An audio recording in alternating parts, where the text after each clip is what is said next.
Hi, നമ്മൾ പഠിക്കാനായിട്ട് തുടങ്ങുന്നത് 11ാം ക്ലാസ്സിലെ NCERT ജോഗ്രഫി ആണ്. അപ്പോൾ ഈ ബുക്കിന്റെ പേര്, നമ്മൾ പഠിക്കുന്ന ബുക്കിന്റെ പേര് ഫണ്ടമെന്റൽസ് ഓഫ് ഫിസിക്കൽ ജോഗ്രഫി. ഈ ബുക്കിൽ 15 ചാപ്റ്റേഴ്സ് ഉണ്ട്. അപ്പോൾ ഓരോ ചാപ്റ്ററും നമ്മൾ 1 by 1 ആയിട്ട് ഡിസ്കസ് ചെയ്യും. അപ്പോൾ ഇത് കംപ്ലീറ്റ് ചെയ്യുന്ന, അതായത് ഈ ഒരു ഫണ്ടമെന്റൽസ് ഓഫ് ഫിസിക്കൽ ജോഗ്രഫി എന്ന് പറയുന്ന ടെക്സ്റ്റ് ബുക്ക് കംപ്ലീറ്റ് ചെയ്യുന്നതോട് കൂടിയിട്ട് നമുക്ക് ഈ ജോഗ്രഫിയുടെ കൺസെപ്റ്റ്സ് ഒക്കെ ക്ലിയർ ആവും. നമ്മളോട് ഇപ്പോൾ പ്രസ്താവന രീതിയിലുള്ള ക്വസ്റ്റ്യൻസ് ചോദിക്കുവാണെങ്കിൽ അതിന് ആൻസർ ചെയ്യാൻ പറ്റുന്ന രീതിയിൽ എല്ലാ കൺസെപ്റ്റ്സും നമുക്ക് ക്ലിയർ ആവും. ഈ കൺസെപ്റ്റ് ക്ലിയർ ആയാൽ തന്നെ നമുക്ക് അത് എല്ലായിടത്തും അപ്ലൈ ചെയ്യാൻ പറ്റും. ഇത് അപ്ലൈ ചെയ്ത് നമുക്ക് കൂടുതൽ മാർക്ക് സ്കോർ ചെയ്യാനായിട്ട് പറ്റും. അപ്പൊ നമ്മുടെ പുതിയ PSCയുടെ പാറ്റേൺ അനുസരിച്ച് +1ലെയും +2ലെയും എക്കണോമിക്സ്, ജോഗ്രഫി, പൊളിറ്റി, ഹിസ്റ്ററി ഇത് 4 പഠിക്കുന്നത് വളരെ വളരെ ഇമ്പോർട്ടന്റ് ആയിട്ടുള്ള ഒരു കാര്യമാണ്. അപ്പൊ നമുക്ക് ജോഗ്രഫി പഠിച്ചു തുടങ്ങാം. ബുക്കിന്റെ പേര് fundamentals of physical geography. 15 chapters ഉണ്ട്. അപ്പൊ ഈ 15 ചാപ്റ്റേഴ്സിൽ ആദ്യത്തെ 2 ചാപ്റ്റേഴ്സ് നമ്മുടെ എക്സാം പോയിന്റ് ഓഫ് വ്യൂവിൽ അത്ര ഇമ്പോർട്ടന്റ് അല്ല. ഒന്നാമത്തെ ചാപ്റ്ററിന്റെ പേര് എന്ന് പറഞ്ഞാൽ ജോഗ്രഫി ആസ് എ ഡിസിപ്ലിൻ. അപ്പൊ ഈ ജോഗ്രഫി ആസ് എ ഡിസിപ്ലിൻ എന്ന് പറയുമ്പോൾ അതിനകത്ത് നമുക്ക് പഠിക്കാനുള്ളത് ജോഗ്രഫി എന്ന് പറയുന്ന സബ്ജക്റ്റിനെ പറ്റി, ആ സബ്ജക്റ്റിൽ എന്തൊക്കെയാണ് നമ്മൾ പഠിക്കുന്നതിനെ പറ്റി, അതിന്റെ ഇമ്പോർട്ടൻസ്, അതിന്റെ സ്കോപ്പ് ഒക്കെയാണ്. അപ്പം ഒരു ജോഗ്രഫി പഠിക്കുന്ന കുട്ടിക്ക് അത് ഇമ്പോർട്ടന്റ് ആണ്. പക്ഷെ നമ്മൾ പഠിക്കുമ്പോൾ നമ്മുടെ എക്സാം പോയിന്റ് ഓഫ് വ്യൂവിൽ ഈ ഒരു ചാപ്റ്റർ ഇമ്പോർട്ടന്റ് അല്ല. അതുകൊണ്ട് നമുക്ക് അത് സ്കിപ്പ് ചെയ്യാം. ഇനി രണ്ടാമത്തെ ചാപ്റ്ററിന്റെ പേര് origin and evolution of earth. അതിനകത്ത് കുറെ തിയറീസ് ആണ്. ബിഗ് ബാങ് തിയറി, നെബുലർ ഹൈപ്പോത്തസിസ് എന്നൊക്കെ പറഞ്ഞിട്ട് കുറെ തിയറീസ് ആണ്.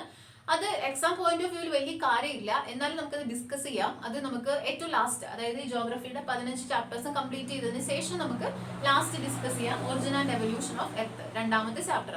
ഇന്ന് നമ്മൾ പഠിക്കാനായിട്ട് പോകുന്നത് 11ാം ക്ലാസ്സിലെ NCERT ജോഗ്രഫി 3ാമത്തെ ചാപ്റ്റർ ആണ്, ഇന്റീരിയർ ഓഫ് എർത്ത്. ഇത് ഇമ്പോർട്ടന്റ് ആണ്. ഇത് ആക്ച്വലി നമ്മൾ പഠിച്ചിട്ടുണ്ട്. നമുക്ക് ഇതിനെ കുറിച്ചൊരു ബേസിക് ഐഡിയ ഉണ്ട്. നമ്മുടെ SCERT ടെക്സ്റ്റ് ബുക്കിൽ 8ാം ക്ലാസ്സിലെ SCERT ആണെന്ന് തോന്നുന്നു. അതിനകത്ത് നമ്മൾ ഭൂമിയുടെ ഉള്ളറയെ കുറിച്ച് പഠിക്കുന്നുണ്ട്. ഭൂമിയുടെ ഉള്ളറ എങ്ങനെയാണ് ഫോം ചെയ്തിരിക്കുന്നത്, ക്രസ്റ്റിനെ കുറിച്ച് പഠിക്കുന്നുണ്ട്, മാന്റിലിനെ കുറിച്ച് പഠിക്കുന്നുണ്ട്, കോറിനെ കുറിച്ച് പഠിക്കുന്നുണ്ട്. അത് തന്നെയുള്ളൂ. അത് കുറച്ചും കൂടി അതിനകത്ത് കുറച്ചും കൂടി ഒരു ഡെപ്തിൽ കുറച്ചും കൂടി കൺസെപ്റ്റ് ക്ലിയർ ആക്കി ഇവർ പറയുന്നതേ ഉള്ളൂ. ഇപ്പം ഇന്റീരിയർ ഓഫ് എർത്ത്, അപ്പൊ ഇതിനകത്ത് നമുക്ക് പഠിക്കാനുള്ളത് നമ്മൾ എന്തിനാണ് എർത്തിന്റെ ഇന്റീരിയറിനെ കുറിച്ച് പഠിക്കുന്നത്, എർത്തിന്റെ ഇന്റീരിയറിനെ കുറിച്ച് പഠിക്കാനുള്ള സോഴ്സസ് ഏതൊക്കെയാണ്, പിന്നെ എർത്തിന്റെ ഇന്റീരിയറിന്റെ പ്രത്യേകതകൾ എന്തൊക്കെയാണ്. ഈ 3 കാര്യങ്ങളാണ് നമ്മൾ ഈ ചാപ്റ്ററിൽ പഠിക്കുന്നത്. അപ്പൊ നമുക്ക് പഠിക്കാം ഇന്റീരിയർ ഓഫ് എർത്ത്.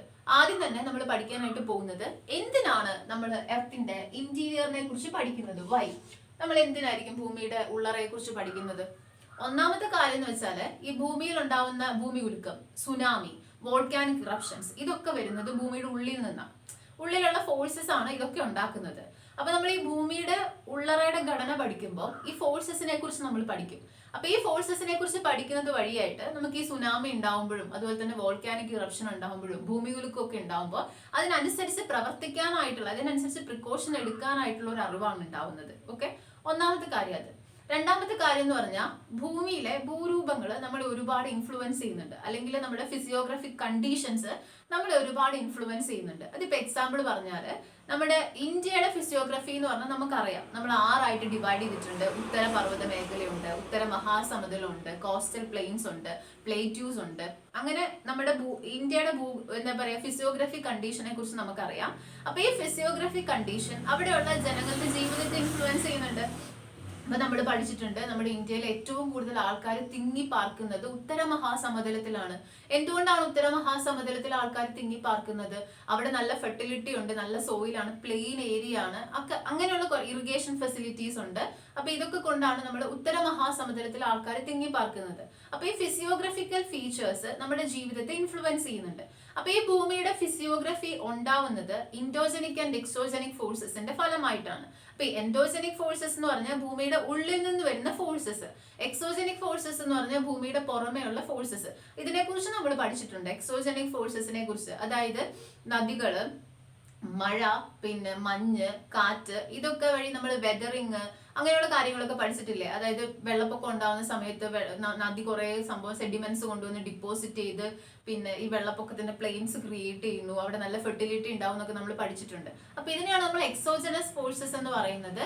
അല്ലെങ്കിൽ ഇപ്പം മഞ്ഞ്, ഗ്ലേസിയേഴ്സ് കുറെ കല്ലും മണ്ണും ഇറക്കി കൊണ്ടുവന്ന് ഡിപ്പോസിറ്റ് ചെയ്യുന്നു, അത് നമ്മൾ ഗ്ലേസിയർ മൊറൈൻസ് എന്ന് പറയുന്നത് പഠിച്ചിട്ടുണ്ട്. കാറ്റിനെ കുറിച്ച് നമ്മൾ പഠിച്ചിട്ടുണ്ട്, അതായത് കാറ്റുണ്ടാക്കുന്ന ഭൂരൂപങ്ങളെ കുറിച്ച് പഠിച്ചിട്ടുണ്ട്. അതുപോലെ മഴ ഉണ്ടാക്കുന്ന ഭൂരൂപങ്ങളെ കുറിച്ച് പഠിച്ചിട്ടുണ്ട്. അപ്പൊ ഇതിനെയാണ് നമ്മൾ എക്സോജനസ് ഫോഴ്സസ് എന്ന് പറയുന്നത്. അപ്പം എൻഡോജനസ് ഫോഴ്സസ് എന്ന് പറഞ്ഞാൽ കുറച്ചും കൂടെ ഫാസ്റ്റ് ആയിരിക്കും. ഇപ്പൊ ഒരു ഭൂമികുലുക്കം ഉണ്ടായി, ഭൂമികുലുക്കം ഉണ്ടാകുമ്പോൾ എന്താ സംഭവിക്കുക വെച്ചാല് എല്ലാം കൂടി ഇടിഞ്ഞു പൊളിഞ്ഞ് വീഴുമല്ലേ ചെയ്യുന്നത്. അതായത് ഓൾറെഡി ഉള്ള ഒരു സിസ്റ്റത്തെ തകർക്കുകയാണ് ചെയ്യുന്നത്. അല്ലെങ്കിൽ ഇപ്പം ഒരു നമ്മുടെ ഇപ്പം ഹിമാലയ ഉണ്ടായ പ്രോസസ്സിനെ കുറിച്ച് നമ്മൾ പണ്ട് പഠിച്ചിട്ടുണ്ട്. അപ്പൊ ഹിമാലയ ഉണ്ടായ പ്രോസസ്സ് എങ്ങനെയാ? രണ്ട് പ്ലേറ്റുകൾ തമ്മിൽ കൂട്ടിയിടിച്ചപ്പോൾ ഒരെണ്ണം താഴെ പോയി ഒരെണ്ണം പൊന്തി വന്നു നമ്മൾ പഠിക്കുന്നുണ്ട്. ഇതൊക്കെ ഭൂമിയുടെ ഉള്ളിൽ നിന്ന് വരുന്ന ഫോഴ്സസ് ആണ്. അപ്പൊ ഈ ഭൂരൂപങ്ങളെ ക്രിയേറ്റ് ചെയ്യുന്നതിലും ഡിസ്ട്രക്ട് ചെയ്യുന്നതിലും എൻഡോജനസ് ഫോഴ്സസിനും എക്സോജനസ് ഫോഴ്സസിനും ഒരു റോൾ ഉണ്ട്. അപ്പം ഈ എൻഡോജനസ് ഫോഴ്സസ് എന്ന് പറയുന്നത് ഭൂമിയുടെ ഉള്ളിൽ നിന്ന് വരുന്ന ഫോഴ്സസ് ആണ്. അപ്പൊ ഈ ഭൂമിയുടെ ഉള്ളറയുടെ ഘടന പഠിച്ചാലാണ് നമുക്ക് ഈ ഫോഴ്സസ് എന്തൊക്കെയാണെന്ന് മനസ്സിലാക്കാനായിട്ട് പറ്റുള്ളൂ. അപ്പൊ ബേസിക്കലി ഇത് രണ്ടും ഉള്ളൂ. ഒന്നാമത്തെ കാര്യം വെച്ചാല് നമുക്ക് ഭൂമി കുലുക്കാം, അതുപോലെ തന്നെ വോൾക്കാനിക് ഇറപ്ഷൻ, സുനാമി, ഇങ്ങനെയുള്ള കാര്യങ്ങളൊക്കെ വരുന്നത് ഭൂമിയുടെ അകത്തുനിന്നാണ്. അപ്പൊ അകത്തുള്ള ഫോഴ്സസിനെ കുറിച്ച് നമ്മൾ പഠിച്ചിരിക്കുന്നത് നന്നായിരിക്കും. രണ്ടാമത്തെ കാര്യം എന്ന് പറഞ്ഞാൽ ഭൂരൂപങ്ങൾ ക്രിയേറ്റ് ചെയ്യുന്നത് എൻഡോജനസ് ഫോഴ്സസും എക്സോജനസ് ഫോഴ്സസും ആണ്. ഈ എക്സോജനസ് ഫോഴ്സസ് എന്ന് പറഞ്ഞാൽ ഭൂമിയുടെ സർഫസിൽ നിന്ന് ആക്ട് ചെയ്യുന്ന ഫോഴ്സസും എൻഡോജനസ് ഫോഴ്സസ് എന്ന് പറഞ്ഞാൽ ഭൂമിയുടെ അകത്തുനിന്ന് ആക്ട് ചെയ്യുന്ന ഫോഴ്സസും ആണ്. അപ്പൊ ഈ അകത്തുനിന്ന് ആക്ട് ചെയ്യുന്ന ഫോഴ്സസിനെ കുറിച്ച് പഠിക്കണമെങ്കിൽ നമ്മുടെ ഭൂമിയുടെ ഘടന പഠിച്ചിരിക്കണം. അപ്പൊ ഇതാണ് നമ്മൾ എർത്തിന്റെ ഇന്റീരിയർ പഠിക്കാനായിട്ടുള്ള പ്രധാന കാരണങ്ങൾ എന്ന് പറയുന്നത്. ഇനി നമ്മൾ ഡിസ്കസ് ചെയ്യാനായിട്ട് പോകുന്നത് നമ്മൾ എങ്ങനെയാണ് എർത്തിന്റെ ഇന്റീരിയറിനെ കുറിച്ച് പഠിക്കുന്നത്, ഏതൊക്കെ സോഴ്സസിനെ ഡിപ്പെൻഡ് ചെയ്തിട്ടാണ് നമ്മൾ എർത്തിന്റെ ഇന്റീരിയറിനെ കുറിച്ച് പഠിക്കുന്നത്. അതായത് ഭൂമിയുടെ അകത്തേക്ക് നമുക്ക് ചെല്ലാൻ പറ്റില്ല. നമുക്ക് ചെല്ലാൻ പറ്റുന്ന ഒരു മാക്സിമം ഡെപ്ത് എന്ന് പറഞ്ഞ ഒരു 12 കിലോമീറ്റർ ഒക്കെയാണ്. അതന്നെ ക്രസ്റ്റ് തന്നെ ഒരു 30 കിലോമീറ്റർ ഉണ്ട്. നമുക്ക് ആകെപ്പാട് ഒരു 12 കിലോമീറ്ററെ കുഴിച്ച് എത്താനായിട്ട് പറ്റുള്ളൂ. കാരണം ഇപ്പൊ ട്യൂബ് വെല്ലിലൊക്കെ വീണ കുട്ടികളൊക്കെ രക്ഷപ്പെടുത്താൻ നമ്മൾ എന്തോരം കഷ്ടപ്പെടുന്നുണ്ട്. അപ്പൊ ഭൂമിയുടെ അകത്തേക്ക് പോവാന്നുള്ളത് നമ്മളെ കൊണ്ട് പറ്റുന്ന ഒരു കാര്യമല്ല, ഹെക്ടിക് ആയിട്ടുള്ള ഒരു ടാസ്ക് ആണ്. അപ്പൊ അകത്ത് പോയിട്ട് നമ്മൾ അതിന്റെ കാര്യങ്ങളൊക്കെ അനലൈസ് ചെയ്ത് വരിക എന്ന് പറഞ്ഞാൽ പിന്നെ നമ്മൾ ഉണ്ടാവില്ലല്ലോ, അകത്ത് നമ്മൾ ഉരുകി പോവല്ലോ. അപ്പൊ ഇതിനകത്ത് നമുക്ക് പഠിക്കാനായിട്ടുള്ള എങ്ങനെയാ വെച്ചാല് നമ്മൾ എങ്ങനെയാണ് ഭൂമിയുടെ അകം, അതായത് ഭൂമിയുടെ ഇന്റീരിയർ ഇങ്ങനെയാണ്, ക്രസ്റ്റ് ഉണ്ട്, മാന്റിൽ ഉണ്ട്, കോർ ഉണ്ട് എന്നൊക്കെ നമ്മൾ പഠിക്കുന്നുണ്ട്. അതെങ്ങനെയാണ് നമ്മൾ കൊണ്ടുവന്നത്, അല്ലെങ്കിൽ ഏതൊക്കെ സോഴ്സസിനെ ഡിപ്പെൻഡ് ചെയ്തിട്ടാണ് നമ്മൾ അതിനെ അനലൈസ് ചെയ്യുന്നത് എന്നുള്ളതാണ് നമ്മൾ ഇനി നോക്കാനായിട്ട് പോകുന്നത്. അപ്പൊ ഈ സോഴ്സസ് എന്ന് പറയുമ്പോൾ ഡയറക്റ്റ് സോഴ്സസും ഉണ്ട്, ഇൻഡയറക്റ്റ് സോഴ്സസും ഉണ്ട്. അതായത് ഡയറക്റ്റ് ആയിട്ട് നമുക്ക് ഭൂമിയുടെ ഉള്ളറയെ കുറിച്ച് പഠിക്കാൻ പറ്റുന്ന കുറച്ച് സോഴ്സസ് ഉണ്ട്, ഇൻഡയറക്റ്റ് ആയിട്ട് ഭൂമിയുടെ ഉള്ളറയെ കുറിച്ച് പഠിക്കാൻ പറ്റുന്ന കുറച്ച് സോഴ്സസ് ഉണ്ട്. ആദ്യം നമുക്ക് ഡയറക്റ്റ് സോഴ്സസിനെ കുറിച്ച് ഡിസ്കസ് ചെയ്യാം. ഡയറക്റ്റ് സോഴ്സസിലെ ഒന്നാമത്തെ കാര്യമാണ് സർഫസ് റോക്സ്. അപ്പൊ ഈ സർഫസ് റോക്സ് എന്ന് പറഞ്ഞാൽ ഇപ്പൊ ഒരു വോൾക്കാനിക് ഇറപ്ഷൻ ഉണ്ടായി, ഒരു അഗ്നിപർവ്വതം പൊട്ടിത്തെറിച്ചു. അഗ്നിപർവ്വതം പൊട്ടിത്തെറിക്കുമ്പോൾ ലാവ പുറത്തു വരും, ലാവ കട്ടിയായിട്ട് റോക്കായിട്ട് മാറും. അപ്പൊ ഈ അഗ്നിപർവ്വതത്തിലുള്ള മാഗ്മ എന്ന് പറയുന്നത് ഭൂമിയുടെ ഉള്ളിൽ നിന്ന് വരുന്നതാ. അഗ്നിപർവ്വതത്തിന്റെ ഉള്ളിലുള്ള ലാവ ഭൂമിയുടെ ഉള്ളിൽ നിന്ന് വരുന്നത്. അപ്പൊ ആ റോക്സിനെ കുറിച്ച് പഠിച്ചാൽ, അതായത് ഈ ലാവ കട്ടിയായിട്ടുള്ള റോക്സിനെ കുറിച്ച് പഠിച്ചാല് നമുക്ക് എന്താക്കാൻ പറ്റും, ഭൂമിയുടെ ഉള്ളിലുള്ള സാധനങ്ങളുടെ ഒരു മെറ്റീരിയൽസിന്റെ ഒരു ഫീച്ചേഴ്സ് കിട്ടും. പക്ഷെ അതിന് നമുക്ക് എപ്പോഴും ഡിപ്പെൻഡ് ചെയ്യാനായിട്ട് പറ്റില്ല. കുറെ നാൾ കഴിയുമ്പോഴത്തേനും ഈ മണ്ണ റോക്കിൽ, അതായത് ഈ ലാവ തണുത്ത് ഉറഞ്ഞ റോക്കിന്റെ മേലെ മഴ വരും, അതുപോലെ തന്നെ വെയിൽ കൊള്ളും. അപ്പൊ ഇതിന്റെ കണ്ടീഷൻസിന് ചേഞ്ചസ് വരും. അപ്പൊ ഒത്തിരി കാലം നമുക്ക് ഡിപ്പെൻഡ് ചെയ്യാൻ പറ്റില്ല. എന്നാലും ഒന്നാമത്തെ സോഴ്സ് എന്ന് പറയുന്നത് സർഫസ് റോക്സ് ആണ്. ഈ സർഫസ് റോക്സ് വോൾക്കാനിക് ഇറപ്ഷൻ ഒക്കെ വഴി പുറത്തേക്ക് വരുന്ന റോക്സ് ആണ്.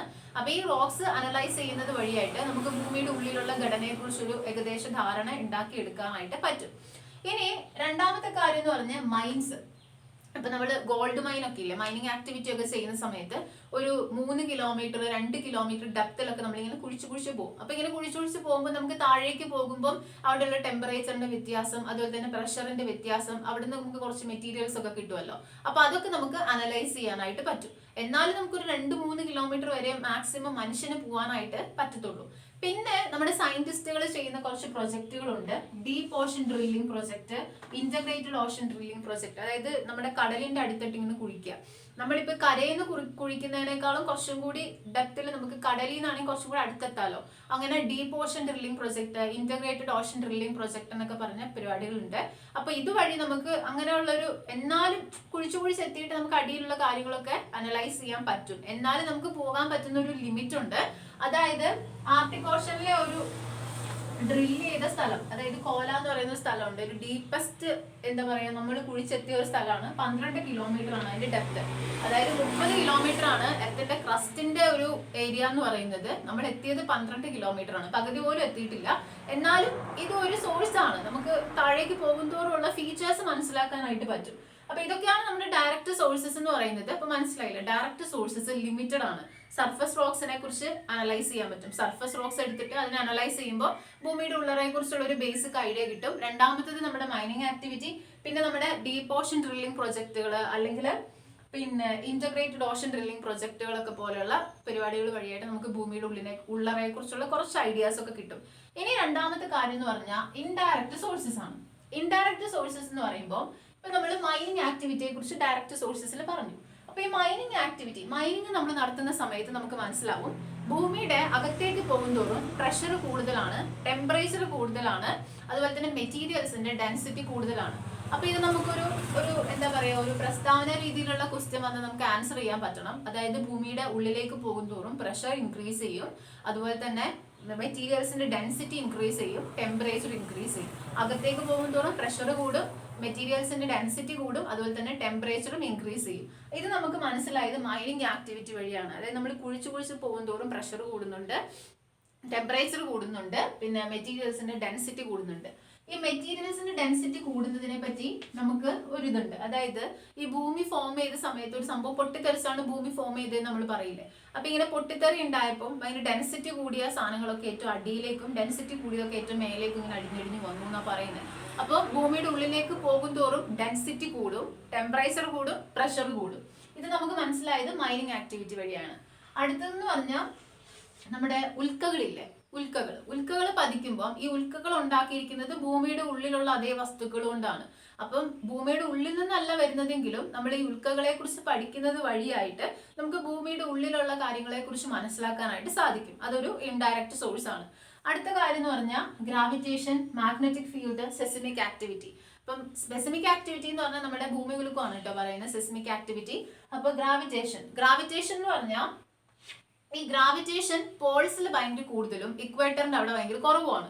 അതായത് ഭൂമിയുടെ ഉള്ളിൽ നിന്ന് പോൾസിലേക്കുള്ള ദൂരം കുറവാണ്, ഭൂമിയുടെ ഉള്ളിൽ നിന്ന് ഇക്വേറ്ററിലേക്കുള്ള ദൂരം കൂടുതലാണ്. അപ്പൊ ഈ ദൂരത്തിന്റെ ബേസിസിലാണ് ഗ്രാവിറ്റേഷൻ നിൽക്കുന്നത്. അപ്പൊ അതായത് ഭൂമിയുടെ ഷേപ്പ് എന്ന് പറഞ്ഞൊരു മൊട്ടനെ പോലെയാണ് നമ്മൾ പറഞ്ഞിട്ടില്ലേ. ഈ രണ്ട് ഏരിയാസ് വിട്ട് കൂടുതലാണ്. അപ്പൊ ഇതാണ് സെന്റർ എങ്കിൽ ഈ സെന്ററിൽ നിന്ന് ഇങ്ങോട്ടേക്ക് നമ്മുടെ ഇക്വേറ്ററിന്റെ ആ റീജിയണിലേക്കുള്ള ഏരിയ എന്ന് പറഞ്ഞിട്ടുണ്ടെങ്കിൽ അത് കുറച്ച് കൂടുതലാണ്. അതുകൊണ്ട് ഇവിടെ ഗ്രാവിറ്റേഷൻ കുറവാണ്. പക്ഷെ കമ്പാരിറ്റീവ്ലി പോൾസിലേക്കുള്ള ദൂരം കുറവാണ്, അതുകൊണ്ട് ഗ്രാവിറ്റേഷൻ കൂടുതലാണ്. അതായത് ഭൂമിയുടെ ധ്രുവങ്ങളില് ഗ്രാവിറ്റേഷൻ കൂടുതലാണ്, ഇക്വറ്റോറിയൽ റീജിയണില് ഗ്രാവിറ്റേഷൻ കുറവാണ്. അപ്പൊ ഈ ഗ്രാവിറ്റേഷൻ എന്ന് പറയുന്നത് ഈ ഡിസ്റ്റൻസിനെ ഡിപ്പെൻഡ് ചെയ്ത് നിൽക്കും, അതുപോലെ തന്നെ മെറ്റീരിയൽസിന്റെ ഡെൻസിറ്റിനെ ഡിപ്പെൻഡ് ചെയ്ത് നിൽക്കും. അപ്പൊ ഇങ്ങനെ മെറ്റീരിയൽസിന്റെ ഡിസ്റ്റൻസ് അതുപോലെ തന്നെ മാസിനെ ഡിപ്പെൻഡ് ചെയ്ത് നിൽക്കും. അപ്പൊ ഇങ്ങനെ ഡിസ്റ്റൻസിനെ മാസിനെ ഡിപ്പെൻഡ് ചെയ്തിട്ട് ഗ്രാവിറ്റേഷനിൽ വരുന്ന ചേഞ്ചിനെയാണ് നമ്മൾ ഗ്രാവിറ്റേഷൻ അനോമലി എന്ന് പറയുന്നത്. അതായത് ഇപ്പൊ ഞാൻ പറഞ്ഞ എക്സാമ്പിൾ ഇത്രയേ ഉള്ളൂ. അതായത് ധ്രുവങ്ങളില് ഗ്രാവിറ്റേഷൻ കൂടുതലാണ്.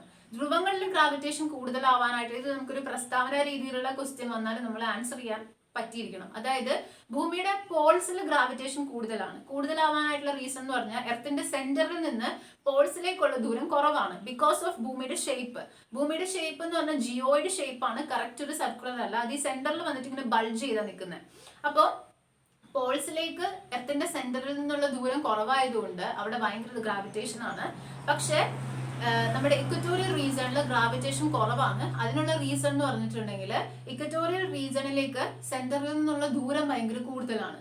പിന്നെ മാസ്, സബ്സ്റ്റൻസസിന്റെ മാസ് ഗ്രാവിറ്റേഷനെ ഇൻഫ്ലുവൻസ് ചെയ്യും. അപ്പൊ ഇങ്ങനെ ഈ ഗ്രാവിറ്റേഷനിൽ വരുന്ന ചേഞ്ചസിനെയാണ് നമ്മൾ ഗ്രാവിറ്റേഷൻ അനോമലി എന്ന് പറയുന്നത്. ഇവിടുന്ന് ഒരു ക്വസ്റ്റ്യൻ വന്നാൽ ആൻസർ ചെയ്താൻ പറ്റണം കേട്ടോ. പിന്നെ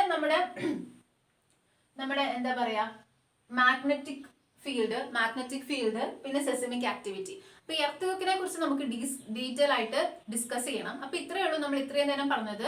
ഭൂമിയുടെ ഇന്റീരിയറിനെ കുറിച്ച് പറഞ്ഞിട്ടില്ല. ഇന്റീരിയറിനെ കുറിച്ച് നമ്മൾ എന്തിനാണ് പഠിക്കുന്നത് എന്ന് പറഞ്ഞു. പിന്നെ ഇന്റീരിയറിനെ കുറിച്ച് പഠിക്കാനായിട്ട് നമ്മൾ ഡിപ്പെൻഡ് ചെയ്യുന്ന സോഴ്സസ് ഏതൊക്കെയാണെന്ന് പറഞ്ഞു. അതിന് ഡയറക്റ്റ് സോഴ്സ് എന്നും ഇൻഡയറക്റ്റ് സോഴ്സ് എന്നും പറഞ്ഞ് ഡിവൈഡ് ചെയ്തിട്ടുണ്ട്. അപ്പൊ ഡയറക്റ്റ് സോഴ്സസിൽ എന്തൊക്കെയാണ് വരുന്നത് എന്ന് പറഞ്ഞു. ഡയറക്റ്റ് സോഴ്സസിലാണ് നമ്മൾ സർഫസ് റോക്സിനെ കുറിച്ച് പറഞ്ഞത്, പിന്നെ മൈൻസിനെ കുറിച്ച് പറഞ്ഞു, മൈനിങ് ആക്ടിവിറ്റി, പിന്നെ ഡീപ് ഓഷൻ ഡ്രില്ലിംഗ് പ്രൊജക്ടുകളെ കുറിച്ച് പറഞ്ഞു.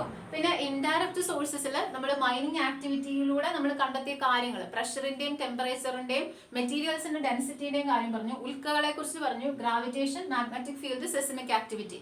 ഇനി നമ്മൾ നോക്കാനായിട്ട് പോകുന്നത് സെസ്മിക് ആക്ടിവിറ്റി ആണ്. അതായത് നമ്മുടെ ഭൂമി ഉൽക്കത്തെ കുറിച്ച് കുറച്ച് ഡീറ്റെയിൽ ആയിട്ട് ഡിസ്കസ് ചെയ്യാനായിട്ട് പോവാണ്.